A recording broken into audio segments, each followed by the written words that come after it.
तो अब हम खत्म करेंगे doctor strange and doctor Doom Triumph and torment comic को। फिर डूम को ढूंढते हुए स्ट्रेंज देखता है कि कुछ मॉन्स्टर्स डूम को उठा ले जा रहे हैं, जिसको देख के स्ट्रेंज बोलता है, मैंने डूम को वार्न किया था, उसका सॉर्सरी का नॉलेज आर्ट के जादू का एक बहुत छोटा हिस्सा है, मुझे डूम को यहाँ लाना ही नहीं चाहिए था। फिर वो मॉन्स्टर्स डूम को लावा में फेंकने जा ही रहे थे, तभी स्ट्रेंज एक स्पेल से उन मॉन्स्टर्स पे हमला कर देता है, और जब वो डूम को उठाने जा ही रहा था तब डूम को टच करने से उसे जोर से शॉक लगता है। फिर डूम उठ के जवाब देता है, हाँ मुझे सुनाई दे रहा है स्ट्रेंज, मुझे इस पे पछतावा होगा।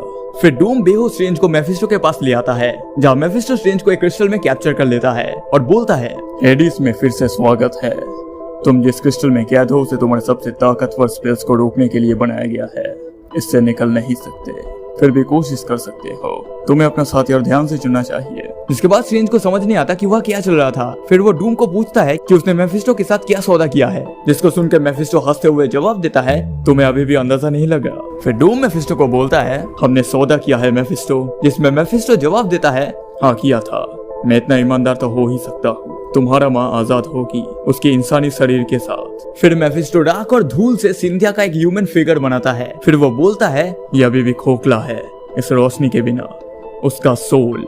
आज का दिन बहुत खास है, आज मैं सिंथिया वोन डूम को इस वेसल में आजाद करता हूँ। फिर सिंथिया जिंदा हो जाती है और डूम को देख के बोलती है, विक्टर मैं कहाँ हूँ, जिसको देख के डूम का आंख भर आता है और वो सिंथिया को हक करके जवाब देता है, हाँ माँ मैं ही विक्टर हूँ, मैं आपको यहाँ से घर ले जाने आया हूँ। फिर डूम स्ट्रेंज को मेफिस्टो के पास छोड़ के उसके माँ सिंथिया के साथ वहाँ से जाने लगता है, जिसको देख के मेफिस्टो डूम को कहता है, उससे लेके यहाँ से निकल जाओ, इससे पहले मेरा फैसला बदल जाए। लेकिन वहाँ जो चल रहा था वो कुछ भी सिंथिया को समझ नहीं आ रहा था, इसके लिए वो डूम को पूछती है कि वो तो मर गई थी, फिर उसका सोल मेफिस्टो के पास कैद हो गया था, ये सब क्या हो रहा है। जिसके साथ डूम ना रुक के वहाँ से जाते हुए जवाब देता है, मैंने आपको आजाद किया है माँ, अब चलो हमें जल्दी यहाँ से निकलना होगा। सिंथिया को यकीन नहीं होता और वो बोलती है, आजाद हेडिस से, और ये शरीर, जिसको सुन के डूम जल्दबाजी में जवाब देता है, ये सब सौदे का हिस्सा है, मैं आपको बाद में समझा दूंगा। जिसमें सिंथिया डूम को बोलती है, मेफिस्टो कभी भी एक सोल को ऐसे ही आजाद नहीं करेगा, विक्टर तुमने क्या किया है। फिर डूम जवाब देता है, जो जरूरी था।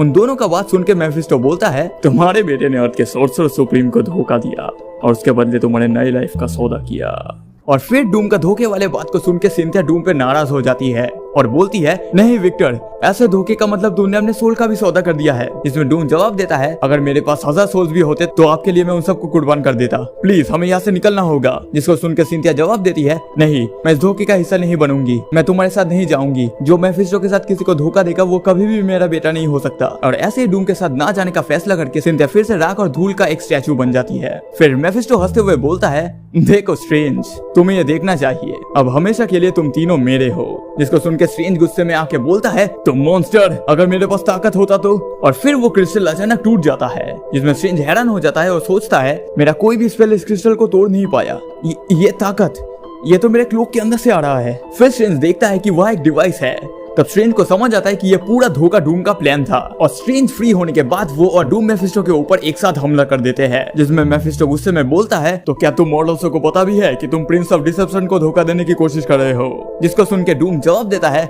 नहीं डार्क वन, हम तुम्हें हराने की सोच रहे हैं।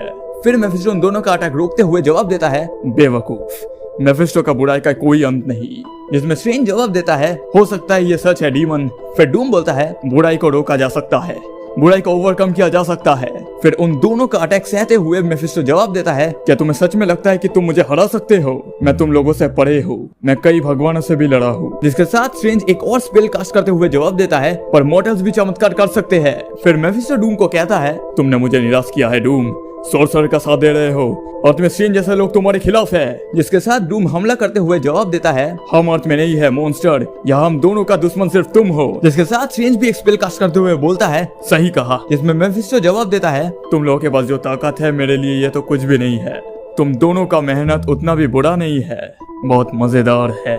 फिर मेफिस्टो उन दोनों के ऊपर हमला करते हुए बोलता है, ये बात तो साफ है कि तुम दोनों को बिल्कुल भी अंदाजा नहीं तुम किस ताकत का सामना कर रहे हो। तुमने मुझे डीमन और मॉन्स्टर बुलाया, लेकिन मैं डीमंस का भगवान हूँ, सबसे ताकतवर, मैं हूँ जिंदा बुराई, मैं हूँ मेफिस्टो। फिर स्ट्रेंज एक शील्ड बना के डूम और उसके माँ का उस स्टैचू के साथ खुद को अंदर बंद कर लेता है। जिसके बाद डूम स्ट्रेंज को उसके माँ का स्टैचू को बचाने के लिए शुक्रिया कहता है। जिसमें स्ट्रेंज जवाब देता है, आखिरकार हमने इतना कुछ झेला, हम फिर से उन्हें मेफिस्टो के पास कैद होने नहीं दे सकते, तैयार हो जाओ। मेफिस्टो फिर से अपना रूप बदल रहा है, जिसमें डूम बोलता है तो हमें भी कुछ करना होगा, इस शील्ड को हटाओ। जिसको सुनकर स्ट्रेंज चौंक जाता है और पूछता है क्या। फिर डूम एक डिवाइस रेडी करते हुए बोलता है समझाने का टाइम नहीं है, तुम्हें मेरे ऊपर भरोसा रखना होगा, सिर्फ तैयार रहना, जब सिग्नल दो तब फिर से शील्ड कर देना। जिसको सुनकर स्ट्रेंज जवाब देता है ठीक है। फिर स्ट्रेंज शील्ड में एक छेद बनाता है और तभी डूम मेफिस्टो पे उस डिवाइस से हमला कर देता है और बोलता है फेयरवेल डार्क लॉर्ड। जिसके बाद स्ट्रेंज फौरन फिर से शील्ड को बंद कर देता है और फिर वह एक बहुत बड़ा एक्सप्लोजन होता है, जिसके साथ डूम स्ट्रेंज को कहता है कि इस इन्फर्नल रेल में भी मेफिस्टो एंटी मैटर से नहीं बच सकता। और ये बोलते ही उसे वह कुछ अजीब दिखता है, जिसके साथ उस धमाके से आवाज आता है तुम बददिमाग कचरे, मेफिस्टो को तुम्हारे मामूली साइंस से हराया नहीं जा सकता, हेडिस में सिर्फ मेरा नियम चलता है। ये बोलते ही वह जलते हुए बहुत बड़े रूप में मेफिस्टो आ जाता है और स्ट्रेंज और डूम का वो डिफेंस स्फीयर को खा लेता है। जिसके बाद वो लोग मेफिस्टो के अंदर फंस जाते हैं जहाँ चारों तरफ सिर्फ आग थी। फिर डूम स्ट्रेंज को बोलता है कि वो अपने आर्मर के फोर्स फील्ड के जरिए स्ट्रेंज के मिस्टिक स्फीयर को और मजबूत बना सकता है, जिसमें स्ट्रेंज जवाब देता है उससे बस हमारा मौत थोड़ी देर के लिए टल जाएगा। फिर स्ट्रेंज को एक आइडिया आता है और वो बोलता है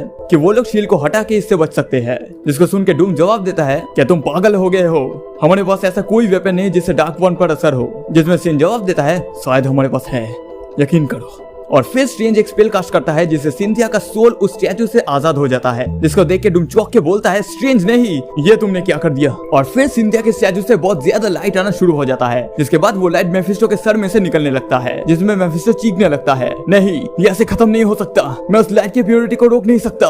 और फिर सिंथिया के प्योर सोल के जरिए स्ट्रेंज और डूम मेफिस्टो के अंदर से बाहर आ जाते हैं। फिर स्ट्रेंज बोलता है कि जब सिंथिया वॉन डूम ने अपने बेटे के धोखे के बारे में जान के उसको ठुकरा दिया तब उसने खुद को आजाद कर लिया था। तुम्हें शायद लगा था कि वो ऐसा कर सकती है, इसलिए तुमने उसका नया शरीर पत्थर से बनाया था जिससे उसका सोल आजाद होने से पहले वही फंसी रहे। ये एक जेल था जो सिर्फ हेडिस का राजा ही तबाह कर सकता था। और फिर मेफिस्टो बहुत गुस्से में आ जाता है और बोलता है अब तक तुम तीनों का सोल मेरा होता, पर अब वो कभी भी मेरा नहीं होगी।